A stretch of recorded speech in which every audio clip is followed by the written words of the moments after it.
Pretty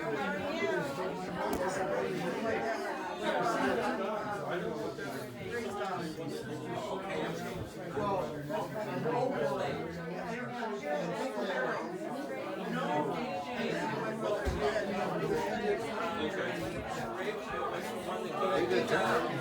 What's that? Pretty good turnout.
Dennis, right?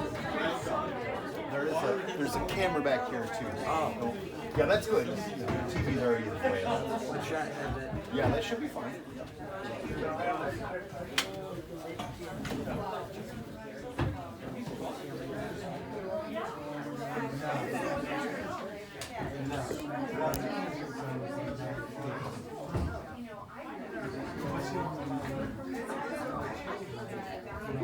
I was going to say, I thought that was familiar. Now we know they are.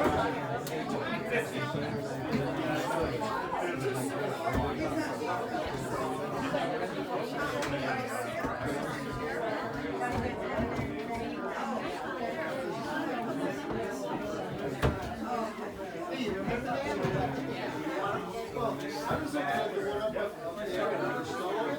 I said, that's not the one I'd seen before. I remember your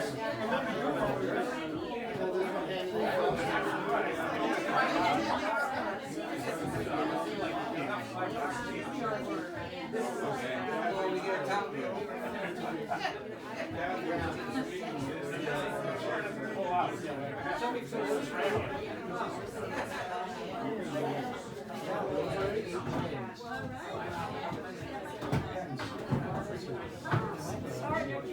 That's okay.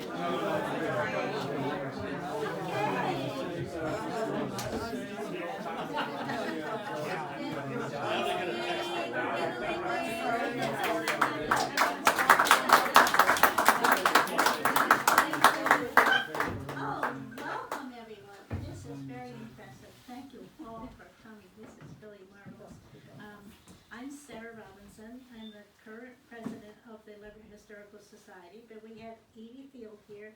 She has not given me her ermine coat, but she has held up this society for years and years and years. And thank you.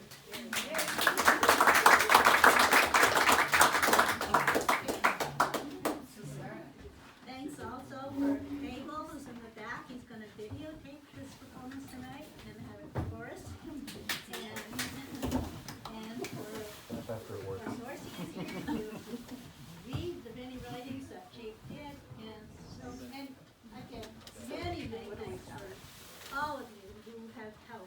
she's had a work day here, and we've had Dennis up on the roof fixing the chimney, so we don't have a leaking chimney any longer, and there's just many, many ways that everyone, just your coming is such an encouragement, and we know we're in for, there's some seats in the back. There's some seats on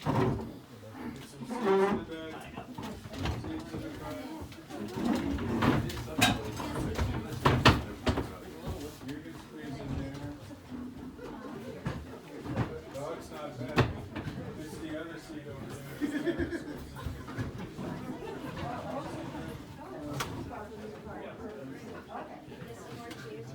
Is that Sister Tracy?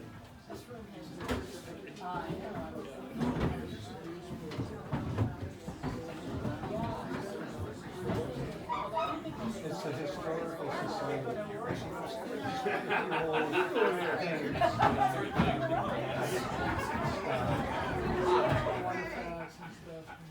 roll down my hill, you know? That's right. So it's a roll.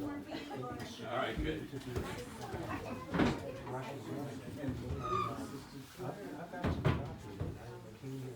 Unfortunately, the lady who really thought of this idea of having a Chapin night is unable to come. She is sick tonight, and so Julie Shively is, you know, this is much for her as it is for Chapin, because she just wants to have these gatherings just like this. She'll be so happy to hear that we have filled this room. Thank you again for coming. She also wanted to promote donations, so we appreciate any donations that you can give, large or small, if we aren't asking for any amount. But it would go for the heating of the building, the electricity, it would go for insurance. We have a few nickels to rub together, but not many. And so any donation you can give would be helpful. And Nancy, I probably didn't say enough. Do you want to say more? Oh, well, there was a card going around. It's these. I don't know, this, I think went around the room. There's one, that one's what you did. Did everybody see this? It was Okay, pass. passed around. There's seats in the back. There's 2 seats in the back. Thank you. There's an expensive seat and then 2 free seats.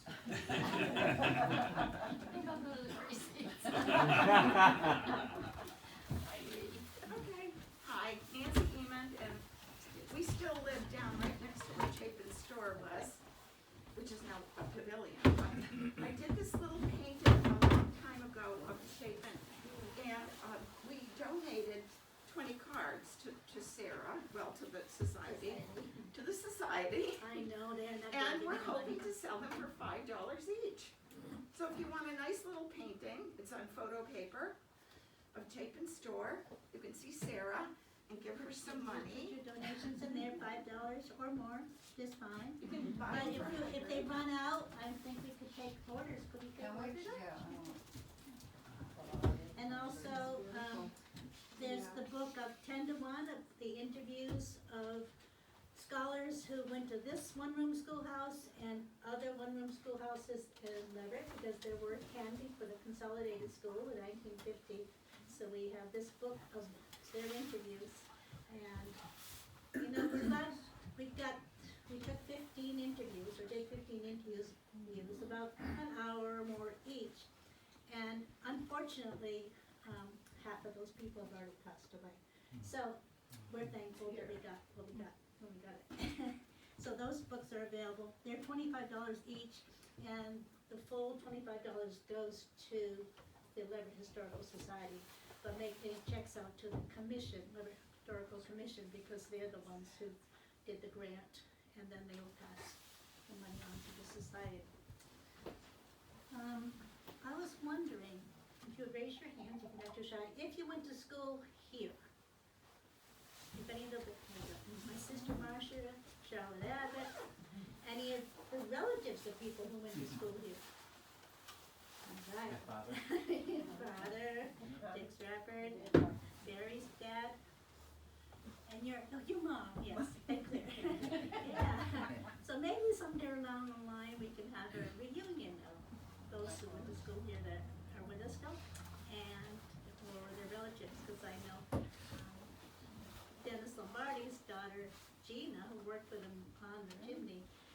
she is dedicated to this school because her grandfather, Dick Carey, went here. And he told her many stories about being educated in one room schoolhouse, this one room schoolhouse. So we're thankful.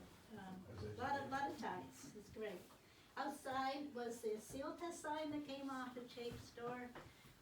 North River Baptist Church owns it now, but we want to have an auction tonight and bid up to, close to 6 digits. It's okay. So if you're interested in it, do talk to me, and I can talk to the church. So this has been a long-awaited night to recall all the stories of Harold Chapin, and we're so thankful to have Court Dorsey here, who is professional, an actor, and just he has been given all of these writings that Chapin did on the back of cigarette cartons.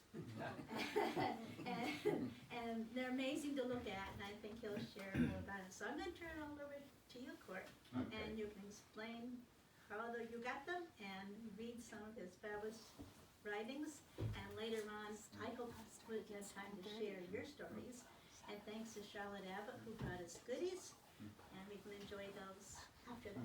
Should also mention, Sarah, that your mom taught in this schoolhouse Yes. in 1938. My mom, my sister here, this school here, my mother came to this town in 1937, so she taught here for the year of 1937 and 1938, and then she married a local man, a LeClaire, and raised a family, and they walked their home up on Dudleyville Road down to this school, up through 8th grade.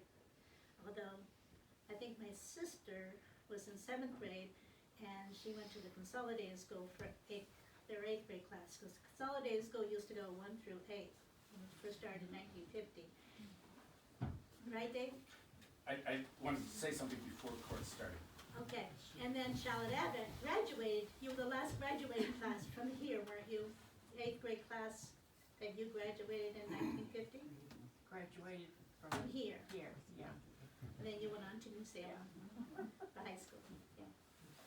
All right. Just a Yes, short Dave. order of business.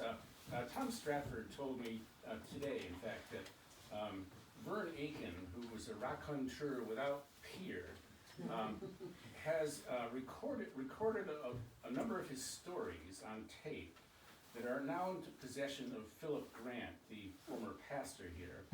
And so what the society needs is someone who's in tight with Phil Grant to ask him if he will lend us the tapes for purpose of digitizing them or translating them into some modern form that can be preserved. Excellent. His son Michael's the minister now, so Yes. we have a lot of good connections to get to. Okay. So thank you for the information. He's on target. All right, Court, thank you. And take over. Thank you.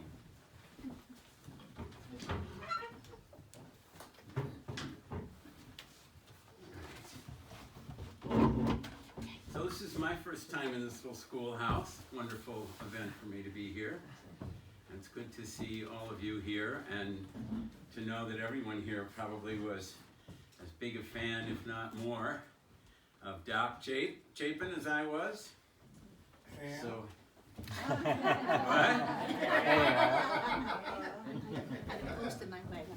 what? So, I managed to get these writings that I have here tonight, and as I go through, I'll hold them up and show you a little bit more about how they look.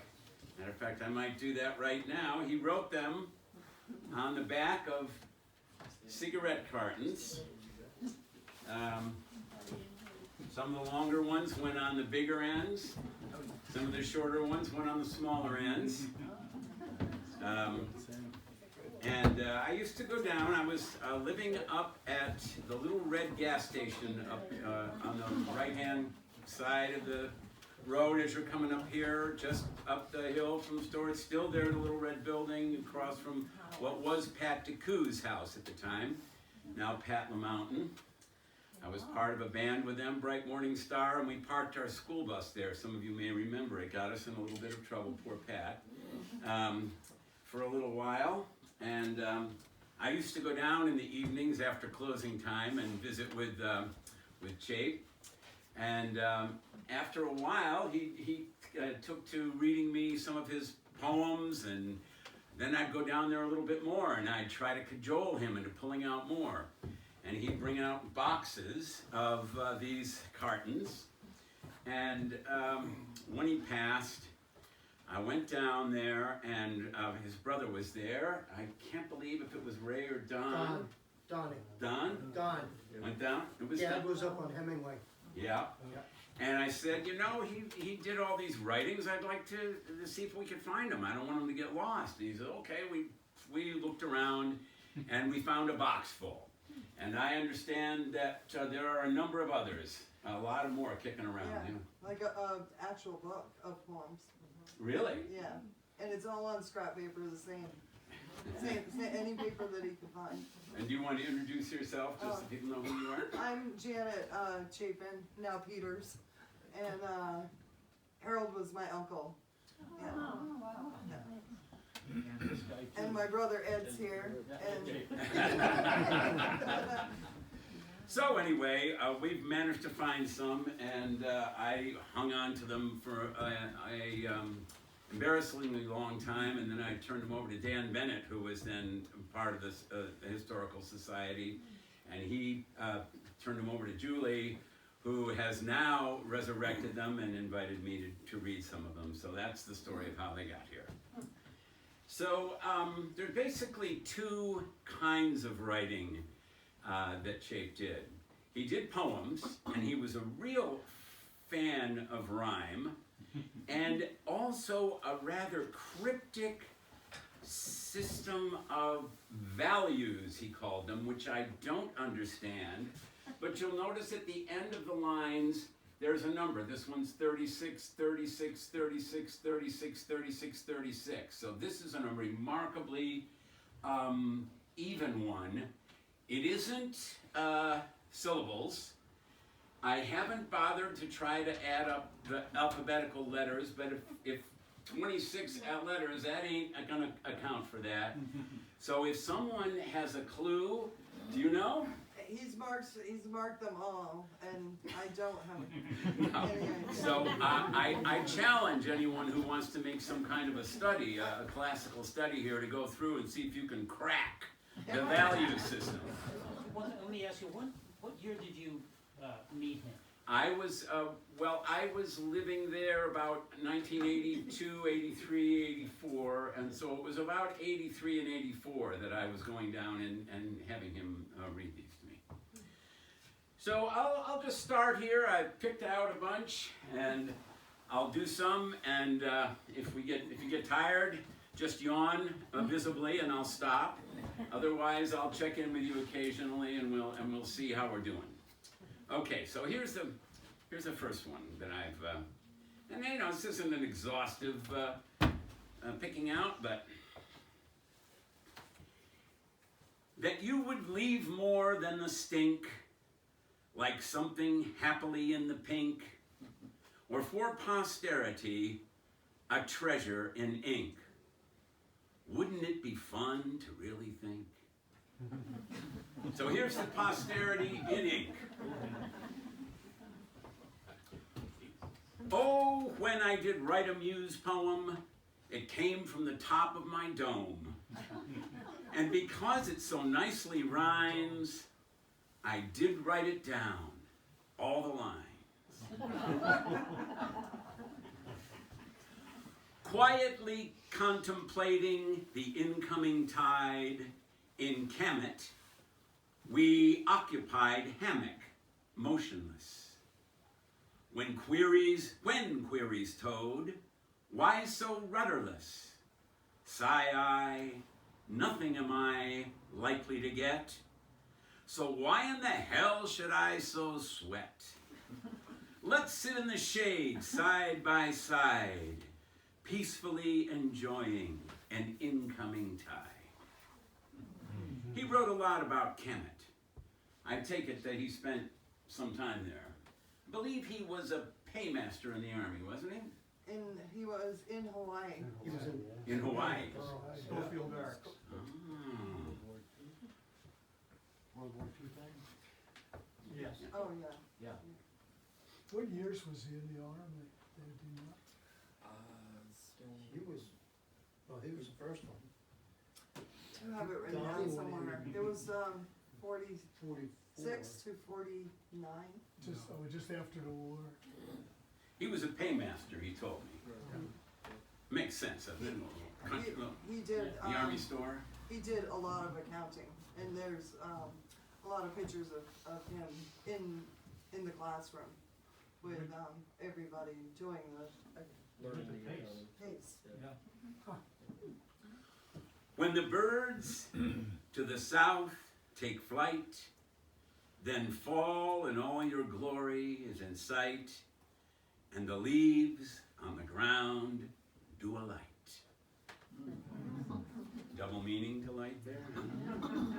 And then this little poem that I find quite interesting called Rhymes of Five. You'll notice he usually writes in 3s and 4 lines, so he tried 1 and 5. He says, if I wrote my muse in lines of 5, would anyone start to be a grouch? Or not stand for that kind of jive? Maybe they'd think I was no slouch, but finding new ways to be alive.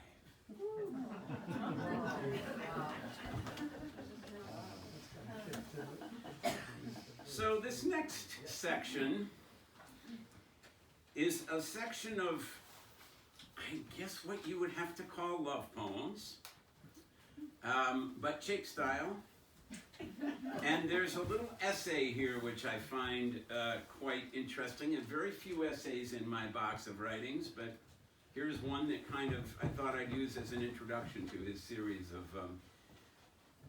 love poems. Aren't you watering the weeds in your mental landscape? The weeds will generally take care of themselves. I'd love to have you where I could spend 1 hour a day in one-to-one, total, mental, relaxed conversation. Physical sex means much more to sensory people. To an abstractor, mental comprehension of things sexual carry a deeper satisfaction than do the physical aspects, which of course gets us into trouble. Again, the mind needs to be vented. Okay, so that's something to think about. In case you thought it was our little brother that got us into trouble. Okay, so here's a few on this theme.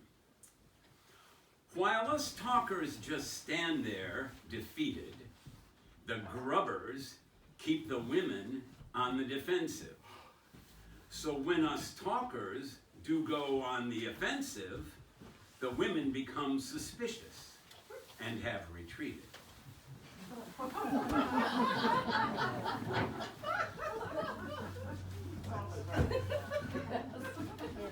This one's called Another chair Ego back here. Boost. There's another chair here. One day, while Turkey Turtle was under a sprig of myrtle, Hortense did him kiss, causing him heavenly bliss. Now this is, you're going to begin to see a theme here of characters. Hortense, the turtle, we'll get into them later. You'll get to know them pretty well. We're still in the poetry section here. Love is not free, as anyone can see. It requires all you got, just for the passion spot. To not go to seed, man has a large need that woman knows supplies from between her thighs.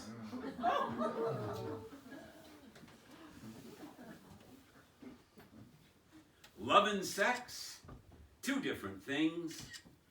Together they give you wings. Separate, either is sublimely fine. Really, if fully true, blowing your mind. And then he crossed out glowing and wrote filling. Now, there are a number of letters in my box, and all of them are to his mother, or from his mother. Chapin apparently had a very close relationship with his mom. They wrote frequently, and he wrote to her. And so I feel like in some way this may be his real true love here.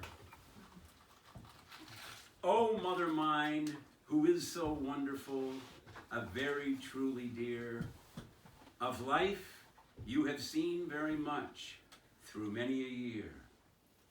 Things have made you happy, some have caused you a tear.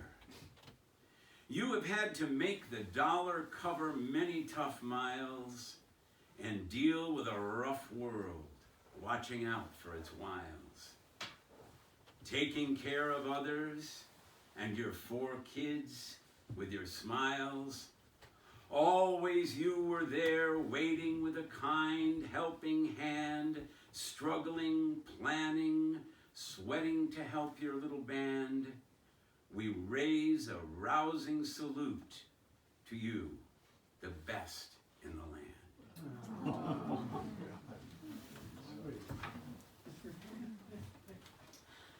All right, and here's just a few of what I kind of think of as the dark side.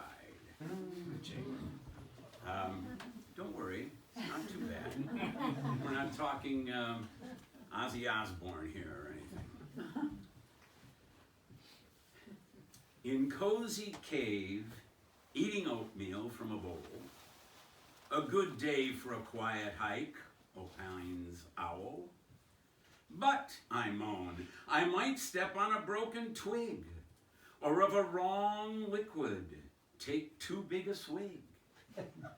So, no way, cries I, something might go wrong. Poor you, states Turtle, that's a sad song.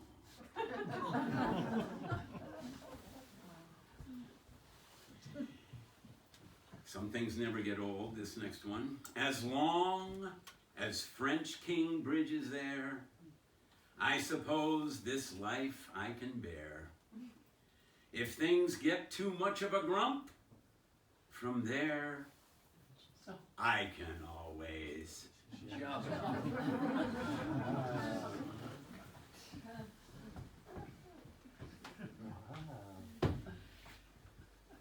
There was an old skunk who drunk lots of new beer, and although he really stunk, he was ever of ample cheer.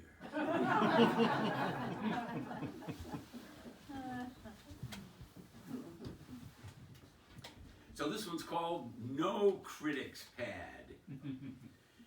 There are those who do often complain about both the sunshine and the rain, for they see nothing but they call bad, and no way do they rate a critic's pad. As if they do not see any of the good, then life they have so misunderstood. So I got a little clue here from this next one, and this is one of the only ones that I have that is actually typed and sort of finished off in a way, although he did manage to cross out the last 2 lines. But it teaches me a little bit about when he got into his dark places, what it was that saved him or brought him back. Or I do recall a year ago or more, one who came into Chapin's store. She was Cynthia Rush, a nice gal, a thoughtful and intelligent pal that was carefully well dressed, and at times was some depressed, which was due to the unusual fact that she had got on a sidetrack. It was then Chap's pure pleasure to remind her of her true measure.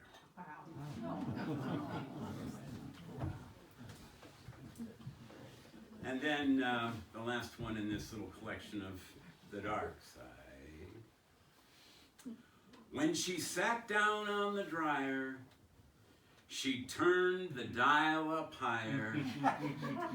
Now he sings alto in the choir.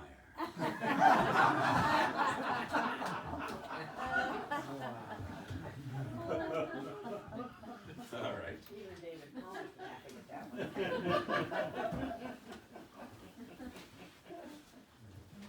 So, these now I call the commune stories. He must have been fascinated by the commune up the hill because he wrote a lot about the commune. And when I would go down and he would read to me, there were all kinds of characters in the commune. Now, it's not the commune the way I remember the commune, but it was his vision of the commune. And a lot of the ones that I remember the best with various characters, I couldn't find looking through them, so I figure they must be in one of the other collections, or they got lost, or whatever.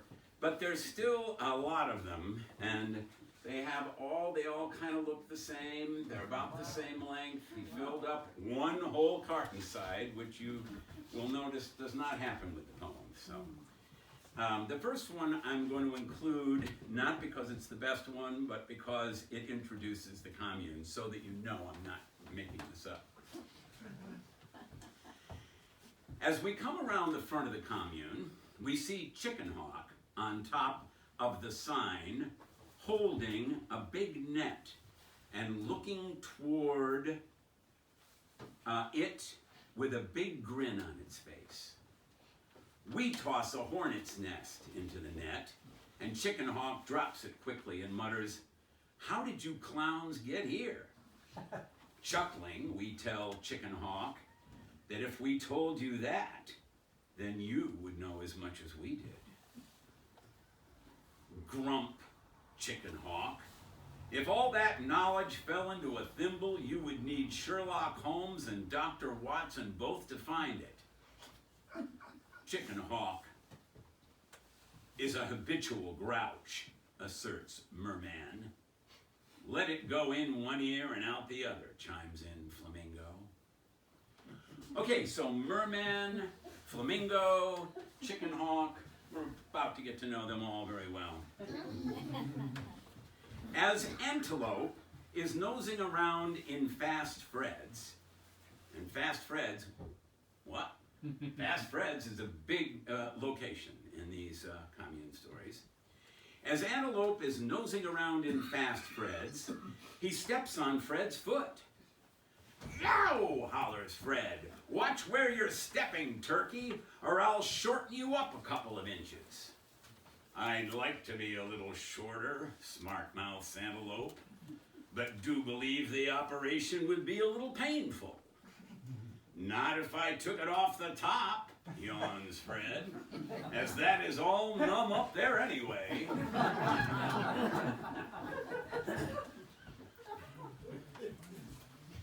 Dictionary is comfortably resting on the leeward side of a sand dune and quietly quaffing a cold beer when Bug comes hopscotching along. "Greetings, kind sir," says Bug with a big smile. "Good gosh," opines Dictionary, "you smell like a brewery. Did you fall in or something?" "No," chirps Bug, "I just took my annual in the beer keg." With a suddenly acquired funny feeling in its stomach, Dictionary grumps, "No wonder it has a funny taste." "Cheer up," chimes in Merman, "it's all suds." "I know," moans Dictionary, "they both can make you sick." Muses Merman, "You're safe for another year." It was his annual, remember? The Bug's annual. Feeling a little out of sorts, Antelope tells Cat that if he had a face that looked like hers, he would wear a veil and only go out after midnight. "Look who is talking," snaps Cat. If I had a parakeet with a face like yours, I'd shave its other end and make it fly backwards. To listen to you two, observes Octopus, anybody would think you two were married. Yuck, they both chorus.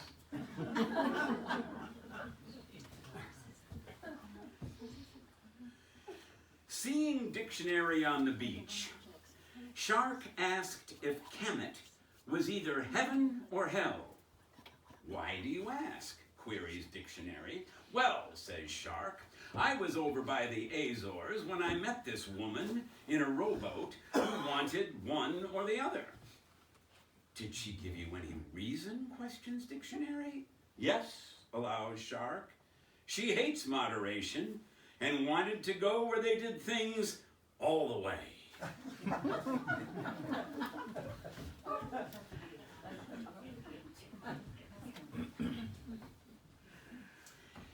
Down at Fast Fred's, Frog orders a toasted liver sandwich with a side order of fried onions. Sorry, laments Fred, I haven't been able to get any lately. Stop eyeing me, growls Chicken. Just a passing thought, sighs Fred. Besides, who would buy a chicken liver at $100 a pound? Damn, gasps Frog. How come that much? Just figuring in my hospital bills, moans Fred. Mission impossible anyway, snickers Succotash. Besides that, I do believe you are using the wrong bill for your cost estimate, grumps Frog. Give me a toasted tongue sandwich and don't give me any crap about a shortage in that department.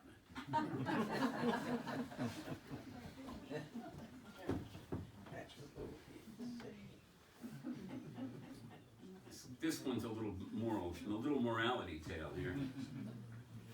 Seeing Spanish Peanut sucking on a lollipop, Fred says that only children do that. Chicken suggested it, allows Spanish Peanut. Who would pay any mind to that oversized turkey, sniffs Fred. Just then, Chicken walks in and offers Fred one. Try it, says Chicken. Certainly, murmurs Fred. Does that answer your question? Chortles Spanish Peanut. I suppose, laments Fred.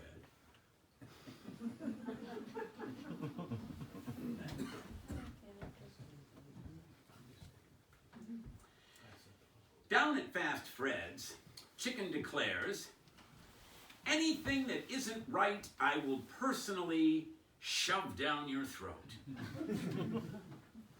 Better leave out the gingerbread, whimpers Fred. Why, growls Chicken. The dark spots, mumbles Fred. Are they flies, gasps Chicken. Only chocolate things, sighs Fred. Chocolate what? Demands Chicken. They're edible, allows Fred. Do they walk? Roars Chicken. Not in all that chocolate, moans Fred. Are they ants? Yells Chicken. Also a few uncles, snickers Succotash. Eat them, demands Chicken. I'm on a diet, simpers Fred. Good you are, rumbles Chicken. Congratulations, says Succotash. If I hadn't heard that escape, I wouldn't believe it.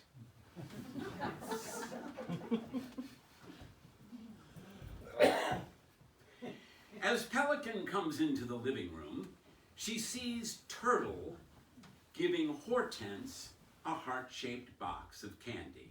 Okay, follow the characters. As Pelican comes into the living room, she sees Turtle giving Hortense a heart-shaped box of candy and queries, what are you giving me for Valentine's Day? A big hug, my dear one, sighs Turtle. That will surely make my day, sniffs Pelican. More truth than poetry in that statement, snickers Hortense, as he has just finished a Limburger cheese sandwich with 2 slices of Bermuda onion in it. Quick, Hortense, cries Pelican. Give me a can of mace and a quart of scope. And as for you, Rockefeller, may your ego capsize in Lake Avernus.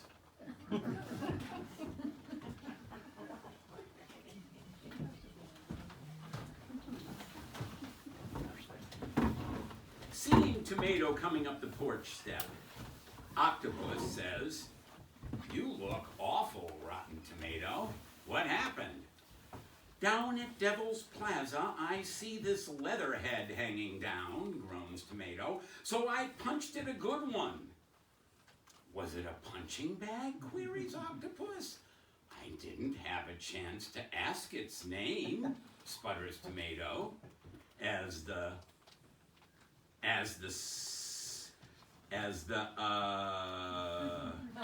I didn't have a chance to ask it its name, sputters Tomato, as the so-and-so hit me right in the mouth. "You got a dose of your own medicine," chortles Octopus. "More like a punch in the mouth," mumbles Tomato. "Just what I meant," allows Octopus. "How does it feel to be on the receiving end?" "Go to hell," mutters Tomato. "No thanks," yawns Octopus. "I don't like crowds." Okay, we've got a few more. Are we still good for a few more? Yeah? Deciding to scramble some eggs instead of dusting the furniture as he was asked, Frog trips and lands in the easy chair, eggs first. Flamingo spies him from the front porch and questions, "What are you doing, Turkey, sitting down on the job?"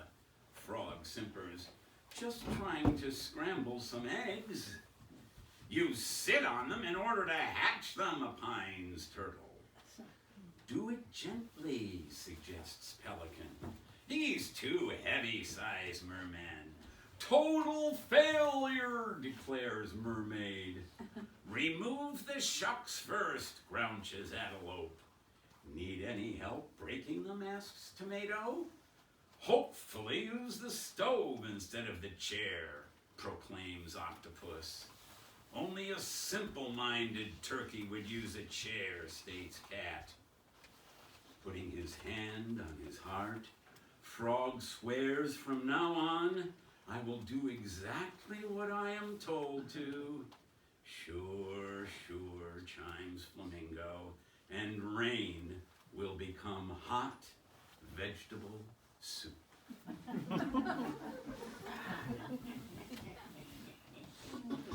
And another about eggs. Cracking open an egg in the kitchen to put on her toast on the plate, Mermaid grumps, "It is hard-boiled. What happened to my soft-boiled one?" "Two guesses," mutters Spanish Peanut, who is standing nearby with egg running down his shirt and a partly peeled egg in its hand. "Don't you know better than to peel a soft-boiled egg?" demands Mermaid. Means Spanish Peanut. Moans Spanish Peanut. Next time, put a label on them. Okay, so he often is fond of calling Turtle Rockefeller. I suppose because Turtle is round. Rockefeller, declares Pelican, "Hortense and I have decided to put you on a diet." "But my lovely dears," mumbles Turtle, "there will be less of me to share." "We are more interested in quality than quantity," opines Pelican. "More bounce to the ounce," chuckles Hortense. "I won't have enough pep to move very fast," complains Turtle. Snickers Pelican. That will be a big improvement, as you can't get out of your own way now. With a mischievous smile, Hortense smirks. He must be a Jekyll and Hyde character, or have a twin running around.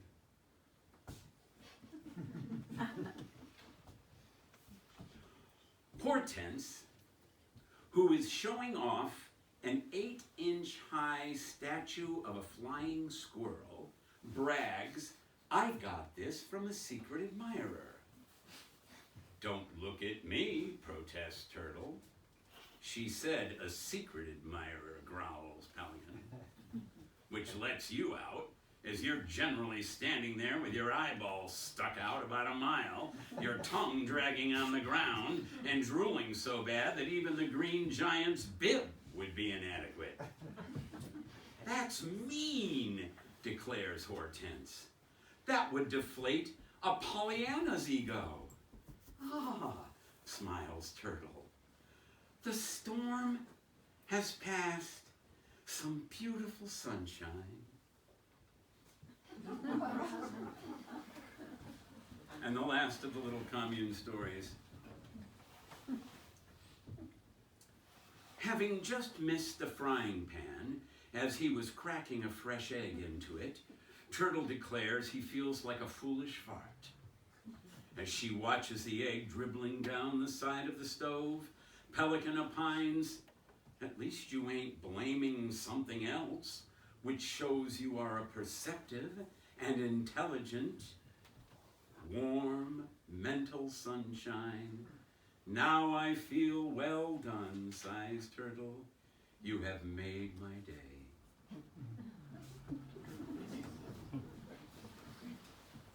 And then to finish off, just a few closing poems. This one is interesting. It is actually a poem on the subject of welfare. For generations, some are on it still, and while welfare is no thrill, it can sure ease some ills. In some ways, it really pays, as life can be enjoyed some ways that can't those who work most days. The sick, needy, and old, you can see that on welfare should really be, but not the indolent, freeloaders, nor greedy. All are entitled, as you and I, to food, medicine, and to be warm and dry. For no one who tries should sit and cry. But if you will forego your rest, to work, to supply your nest, entitled are you to a fare of the best.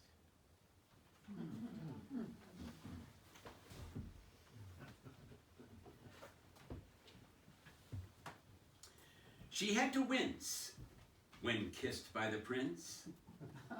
Although very bold, the clout had a cold.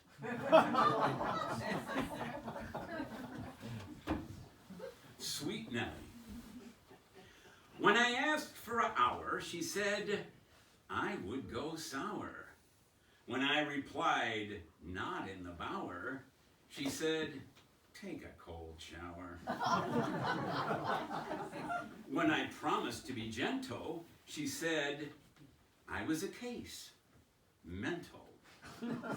When I pleaded for joy, she said, that's an old ploy.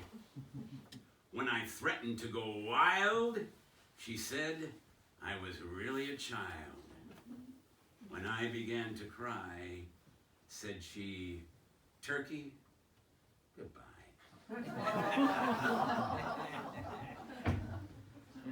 And finally,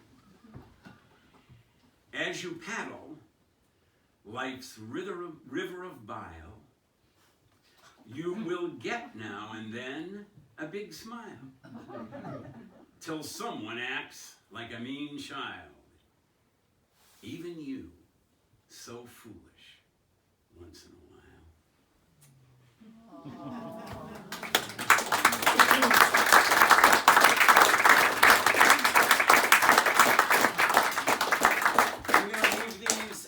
here, on this, I'll leave a few on this little table here. And these over here, they are precious property of the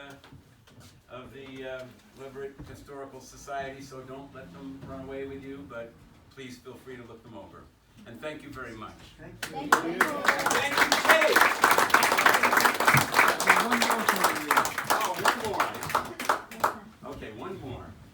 After this court, you might wanna just post some questions or comments from people. Oh, yes, okay. Oh, let's do that. Okay. So this one was given as a memento to our daughters in remembrance of our dog Daisy. Oh, and did he do the calligraphy? No, he actually typed it. He typed it, you wrote over it. Okay, Daisy. I know of a brown dog named Daisy, who is of a mind not at all hazy. Worthy she is of the great bard, as this one does use her own yard.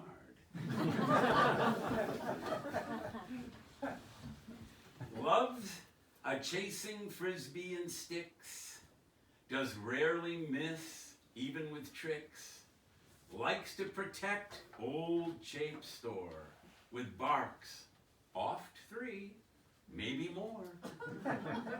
The brown one is a real smart dog and about enjoying life, all agog. 1981. So,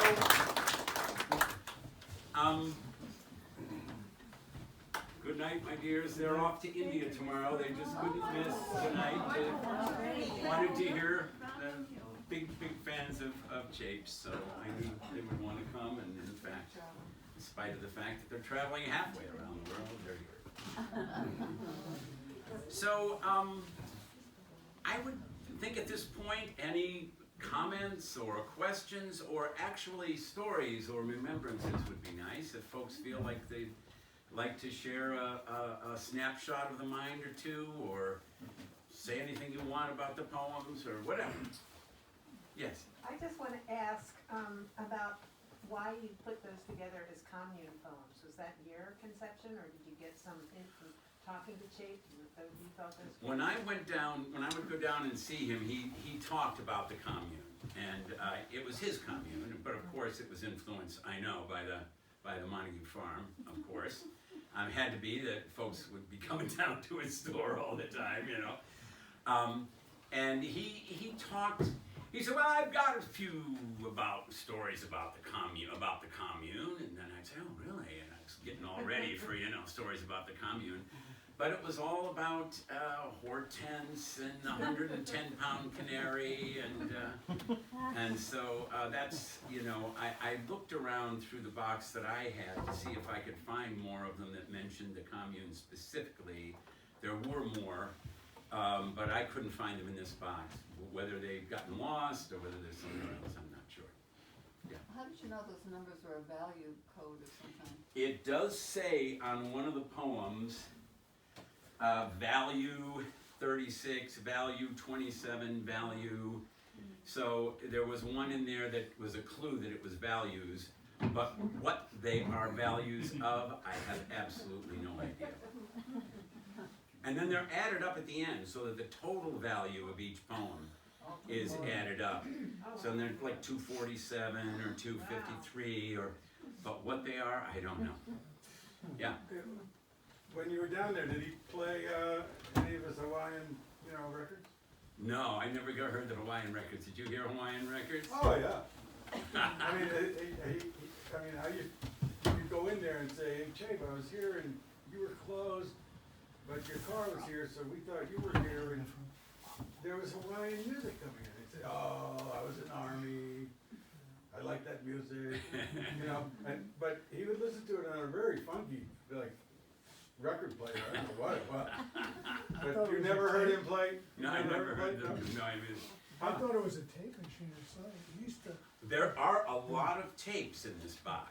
There are reel-to-reel tapes that I don't have a way to play, but I bet if anyone's interested in digging into this or trying to track down the value mystery or listening to some reel-to-reel, I'm sure Julie and others here are, you know, maybe Sarah, you could talk to, are more than happy to let people come in here or arrange for you to come and look through some of the boxes and look through some of this I stuff. remember those cold winter nights where, you know, by 5 o'clock or so, it was pitch black, you know, in December or something, and you'd go down there and be nothing around, and he'd be there, and Hawaiian music was always, I mean, I'm just repeating, but this would be going on, the snow would be coming, that place would be freezing, and you'd hear this, and he would, I'm trying to remember what he had for heat, was it a kerosene heater or a wood stove? Kerosene.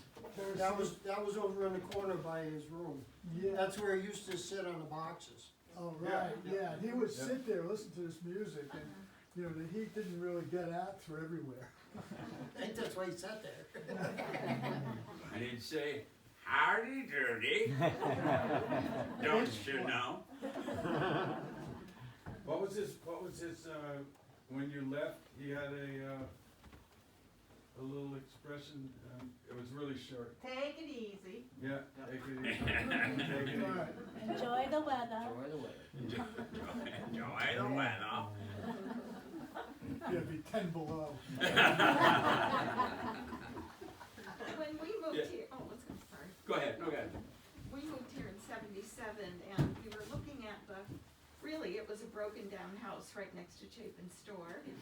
Since then, we fixed it up, and there's a big fence in front now and everything, but, so we were looking at the house, and the real estate agent was kind of like, if you want the house, it was really a wreck, but, Chapin came out and expounded greatly on the value of the neighborhood and how if we moved in, that other guy would move out and take his tri-colored Great Danes that he was breeding with him.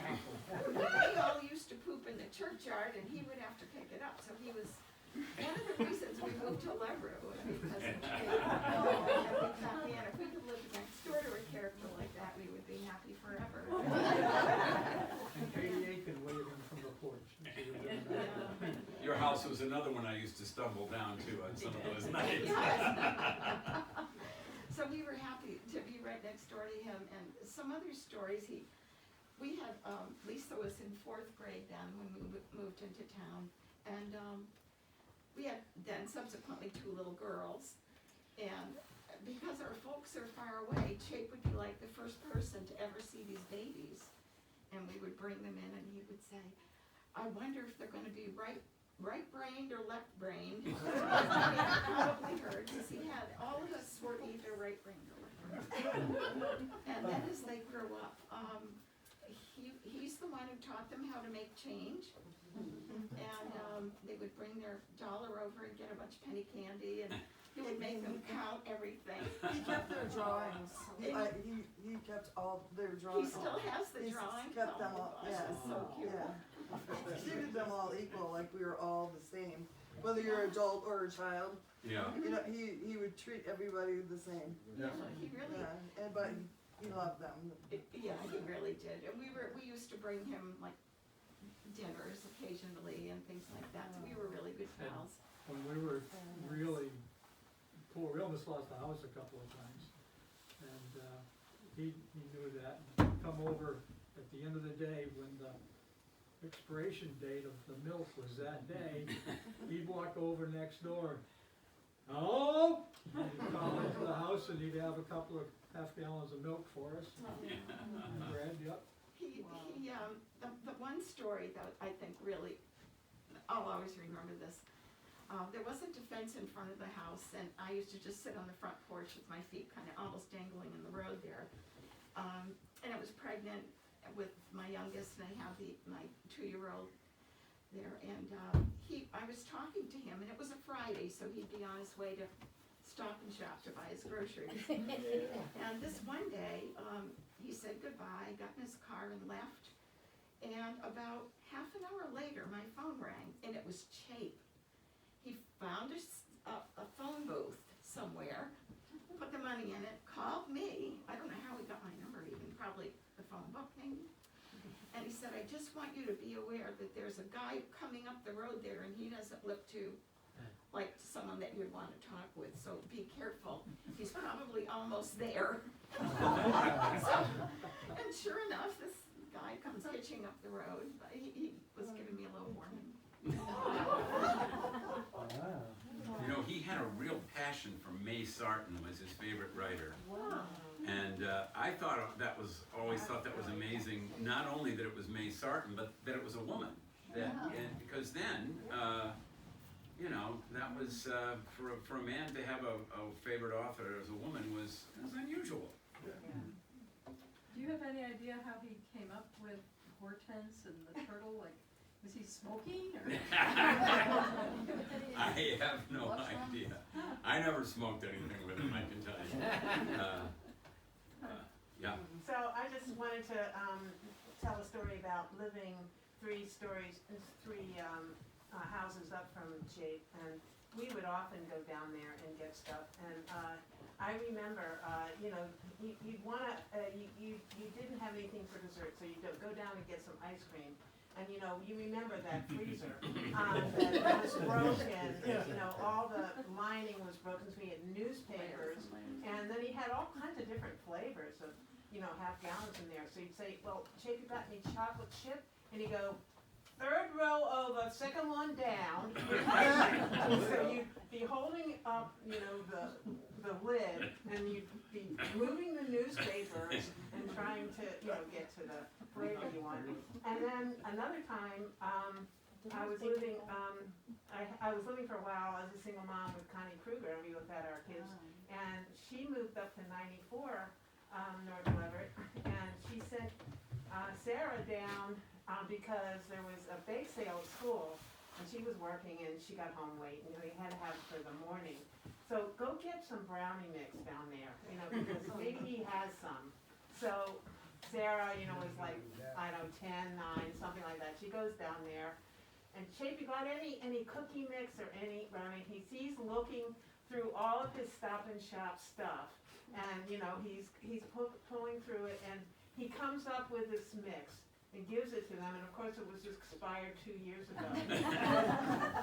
they take it home, they make the brownies or the cookies or something, and Connie said it was so disappointing.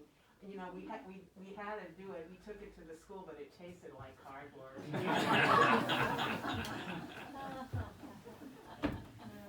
Yeah. You know, I can't recall Chapin or recall the gas pump. And, you know, it's like, tell you, it only go to 99 cents, and you had to double whatever was on that. Then, of course, you had to switch inside, you say, far away, you know. And the story goes that the folks, the regulators came around and says, you know, okay, we have to test your gas tank for leaks. He said, no, you aren't gonna test my gas tank. So why aren't you? I know it leaks. So that was the end of his gasoline. That was the high test tank. Yeah. Half a tank. That was it. That's all you could put in that tank. Regularly, you could fill up half a tank and a high test. But you mentioned the switch, though, that was. Yeah. The pump, you had the electricity to the pump was switched on and off, so you couldn't get gas.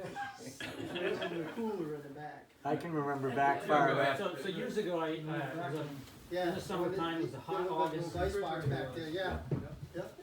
It was August, and I had an old Honda 350 motorcycle, and I drove down there and fueled it up, and I didn't know how to operate, and he helped me to get everything going, and I was kind of mesmerized. I don't recognize those pumps, but they had a little ball. I was talking to you about. They had this thing that I was just kind of hypnotized by this, you know, and I'm filling this tank up, and it didn't take much, but he's leaning back, kind of just looking at me, and all of a sudden I hear this hissing, and it wasn't automatic, and it just pumped about a nickel onto the engine, and it was hot engine, and so it was this cloud of gasoline vapor, and it didn't affect him at all. He just thought I was a fool, and you know, it's not automatic. One other thing, walking in, we all know that, you know, I don't know if he owned a broom or not, but the path going into his store, I noticed the sock and a piece of cardboard, and they were equal. It had been like walked off. It was as if somebody laid a board down and cut it with a razor blade. It had been there for decades, and it took a whole lot to just cut that path in there from all the cardboard. And that path got narrower and narrower as the years went on. Yeah. I don't know if anyone else here remembers, but I'm old enough to remember when I was a kid, when he didn't switch on the gas, when he trusted people. No.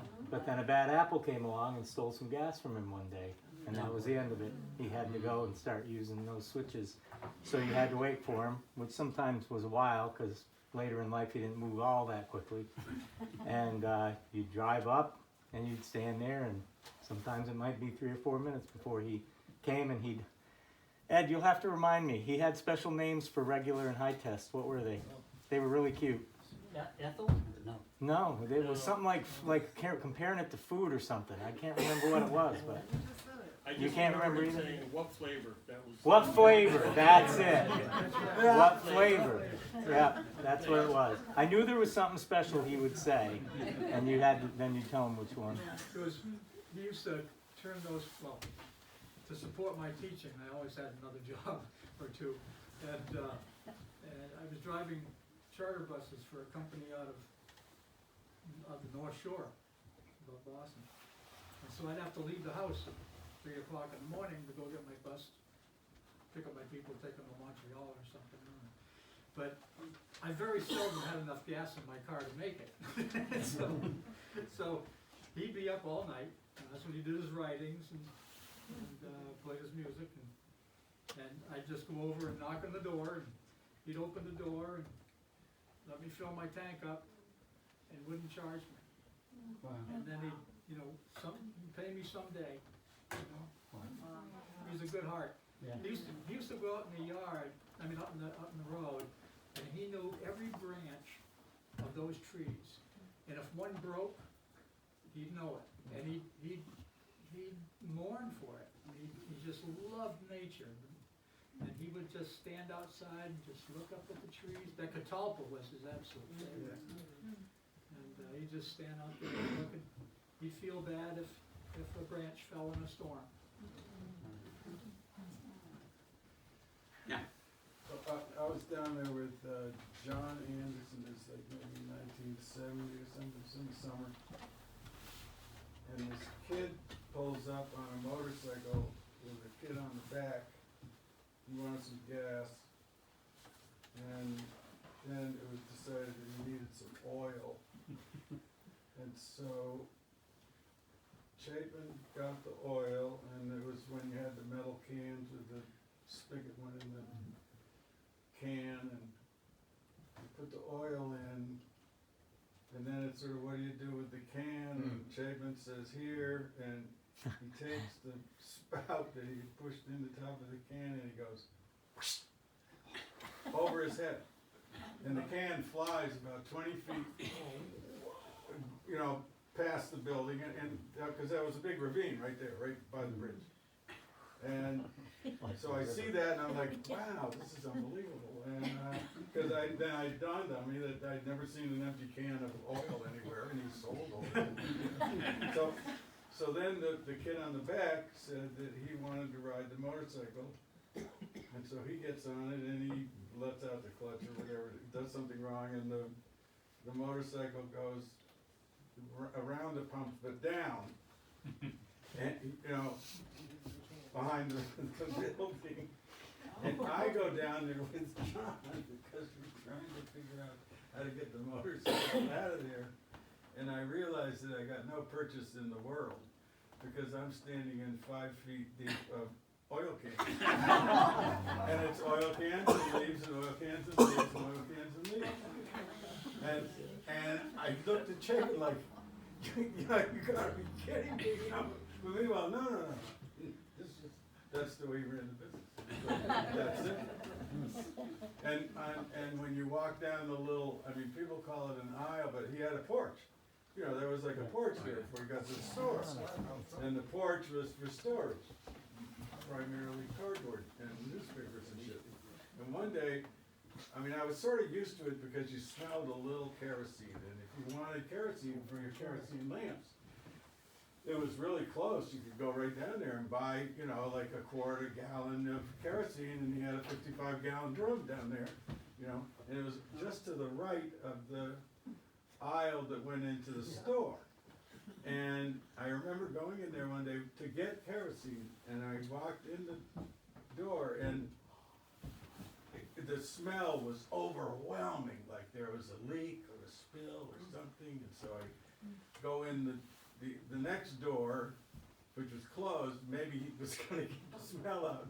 I don't know. And I opened it up. I said, Chapin, you know, I mean, it really stinks. You know, I mean, do you have a leak or something? And he said, no. He said, that's why the cardboard's there.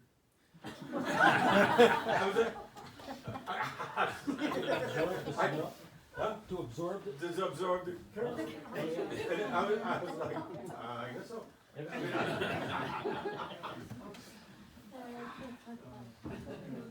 All right, let's have a few more. Yeah, go ahead. I have to admit that I only went into that store maybe 3 times. I lived down on 63, and it wasn't particularly a handy place to go to. But in this little container is the story that I want to tell.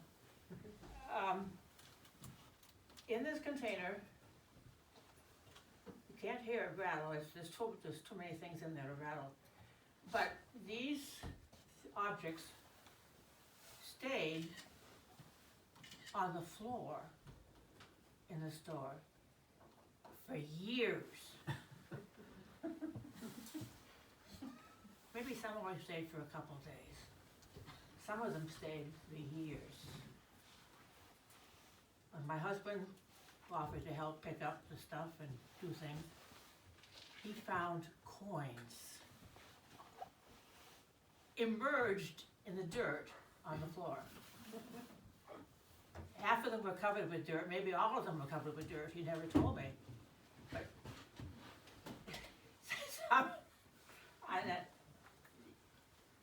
my husband was 6'3", weighed about 300 and some pounds. Can you imagine him laying on the floor, or kneeling on the floor when it looked like something like what is in that picture there?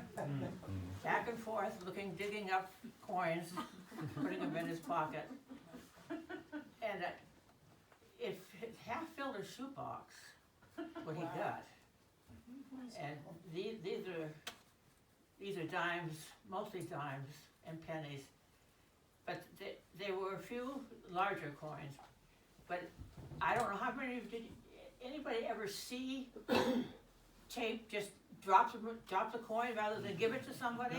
Not many people got to that part of the store. If you got down next to the candy counter, you were lucky. Yeah, and later there were actually planks laying over the floor because the floor was getting weak.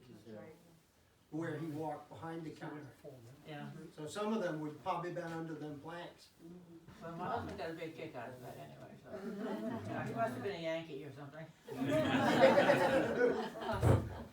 Who built the store? That I think was something that he got from Glacier. Yeah. So from here's some pictures. Who brought these in tonight? Whoa. Wanna tell where's the person? These were the original store. Yeah, one store before burned, Carl didn't it? bought it? It was Eugene Glazier and Buckmaster. Yeah, they're names are on the back. Hold them up. You can pass them around. There's a whole bunch of copies. So. Yeah, didn't that store burn? Yes. Yeah. she said that it burned and that this little outside, This was a store, Cheese. it burned, Oh, but that's there was not in there. another part of the store, they sold shovels and barbed wire. It was all farm equipment. That part It there, burns. and then that part. yeah, that's right, this was the store, this is the part that didn't burn, right?